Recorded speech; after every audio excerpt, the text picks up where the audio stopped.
by something dark and otherworldly, and cursed him, while a noble lord began to call him Oni Yamaoka, the rageful samurai, an insult both to Kazan and his family. Alright, I got 1, 2, 3, 4, 5 more paragraphs. You gonna drink of water for the next one? Here, I'll just take a drink of my Coke real quick. I prefer bleach. Why is that so loud? Why is that water sound so loud? It's not water, dude. It's Coke. Oh, okay. No, but I heard like the slosh and everything. The friggin'. Because I just quickly took the bottle back. Let's go! Like, you're a dumb bitch for getting a locker in front of me. Maybe like a 7th or 8th full. It's a liter bottle, bro. Gotcha. Determined to redeem his family's name, Kazan now butchered anyone who dared call him Oni Yamaoka. The insult confused him. He had defeated the best, and he had purified the samurai class by ridding the land of imposters. How could anyone refer to him as an ogre? Had it been because he had marched onto the battlefield to cut down the fiercest warriors? Pause real quick. Pause real quick. I have had my first ever game on the new map. This is the first time I've ever played it. Nice. I'm on that map so right I'm gonna now. be lost as fuck. So go ahead now. Had it been because he had taken a kanabo and dashed hundreds of skulls with it, or had it been because of his need to secure a trophy? What the fuck? Air quote, trophy from his victims. What the hell? It didn't matter. Being called an ogre was more than he could bear, and an ominous voice in his head urged him to strike down the lord who had desecrated his name. As Kazan made for the lord's town, he suddenly found himself face to face with a samurai standing on a dirt road, blocking his way. Kazan readied his kanabo. Without a word, the samurai attacked and quickly secured the upper hand, but he hesitated with the devastating blow. Commas are a thing. I forget about that sometimes. Kazan crushed the samurai's head and cracked his helmet. As Kazan approached the fallen samurai, he saw his father's face and staggered back to his launches. His father stared at Kazan with mingled shame and regret as he issued his last breath. Kazan closed his eyes and screamed in agony until he could scream no more. When he opened his eyes again, his father was gone. Not only had he killed his father, but he had allowed thieves to steal his body for armor. Bitter, lost, and disillusioned, Kazan roamed the land aimlessly with his father's voice rattling in his head, taunting him, reminding him of his failures, sending him into fits of uncontrollable black rage. One day, walking in the woods, Kazan happened upon an Oni statue. He stopped and stood motionless for a long moment. The weathered and overgrown statue seemed to be ridiculing him, accusing him of being the imposter samurai he had desperately sought to destroy. Kazan shook the laughing voice out of his head and half remembered the lord who had ridiculed him as Oni Yamaoka. 2 more paragraphs. Anyone have anything to say so far about him? Killed his own father. I have a DC in the literal first seconds of the games. They didn't even down the person. They saw I was playing Legion and DC'd. Bruh. It's actually funny. With renewed anger, Kazan journeyed to a town high up in the snowy mountains where the lord resided. A dozen samurai met Kazan at the gates of the town. A dozen samurai fell to his kanabo. His speed and strength were unmatched. His rage was incomprehensible. Oh my god, I can't English today, Give me bro. just a second. Dead harding while you're hurting against a Legion. Dead harding while you're hurt against a Legion in Feral Bruh. Frenzy. Nice, dude. Big brain. 0. His rage was incomprehensible.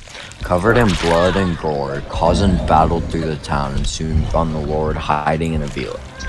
He dragged him out of a cabinet, sliced his tendons to immobilize him, and watched him beg and squirm like a dog. Bro, that's just cruel. Oh no, 100%. Oni is a bastard.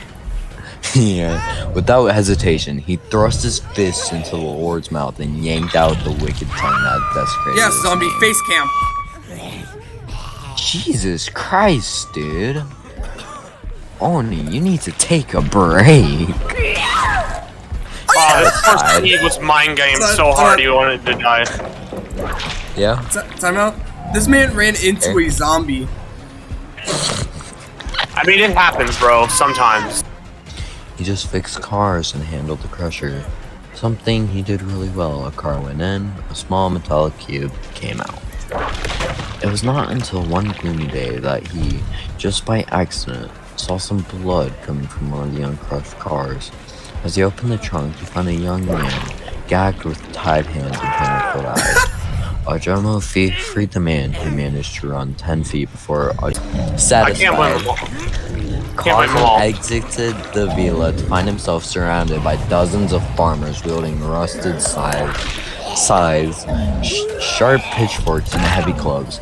He survived the first few assaults, but there were too many attackers coming from every direction. Within moments, Cosmo was on the ground, staring at a cold, indifferent, darkening sky as farmers took turns stabbing and torturing the Oni, who had butchered their beloved lord. A frenzied mob dragged Kazan into a small stone mill to continue the torture, and finally left him to die slow, agonizing death. When they returned, the mill was filled with a strange black fog, and Kazan's body, with the Konobo, were nowhere to be found. It was the beginning of the dark legend about a rageful Oni haunting the town. Bro, that was just brutal, bro. Exactly. All right, who next? Oh, there's not a single amount of mercy in Oni's existence. Not a single bit. The clown. A clown? All right. Clown's just fucking lame, bro. Bro, 1, 2, 3, 4, Never heard of 5, it. 6, 7, 8. 16 paragraphs. Granted, like half of them are like one sentence, but Jesus Christ. How many paragraphs? Yes. Like 16. You should see the fucking tricksters. This shit's Alright, long as fuck. We're not doing tricksters. I don't care what any of you say. We're not doing tricksters. This is long, bro. Like, I it's, scrolled like long, a long. quarter way down, and I was like, yeah, hell no. It's actually pretty interesting. Ready? All right. Kenneth Chase was born in 1932 by a difficult labor, which his mother wouldn't survive. This event drove a rift between him and his father that never closed. As the boy grew, so did his father's resentment and his drinking habit. By the time Kenneth was at school, they lived mostly separate lives. Academically, he was unremarkable, coasting by on his significant athletic prowess. He grew tall and strong, excelling at track events but shunned any attempts to coax him into team sports. Bro, what happened to his body, bro? Jesus Christ. Like, why? Yeah, when did he turn into a fatty, bro? Hello? I don't know, like, bro, you were friggin' track star, bro. When did you even look like that?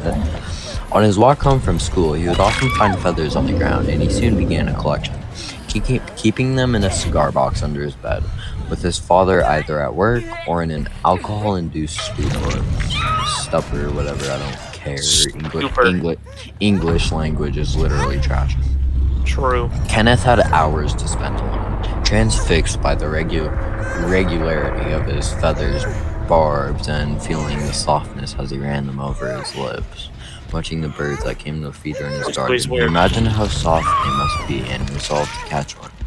He ingratiated himself, I don't know, I'm tired, with the local dentist, soon procuring some anesthetic. Using this, he rigged up a trap on the feeder that he hoped would knock out a bird long enough that he could touch it. After a few failed attempts, he managed to trap a robin. As it lay in his hand, he felt a sudden rush. He felt a sudden rush of a life at his mercy. He had planned to release it once he recovered from the anesthetic. Instead, as his eyes flickered back into consciousness and it began to struggle, his grip remained firm. His fingers slowly tightened around its throat, squeezing until its chest feathers were finally still. He disposed of the body, keeping just a feather, with which he started a new collection, discarding the others as fake. Bro, chill out. By the late 1940s, Kenneth had left school and started working as a busboy at a local diner. He had also escalated to larger prey like squirrels, raccoons, and dogs. You Jesus. Menace. monster! You monster! Absolute menace. Becoming skilled at customizing the anesthetic dosage for each. Bro, dogs, you monster. In early 1954, a young man went missing and the town was turned upside down in the search. I'm the one sentence into this friggin' paragraph. Dude, chill.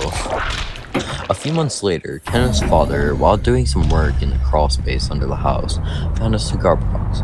He broke it open and saw, to his horror, that it contained feathers, animal paws, and a man's finger.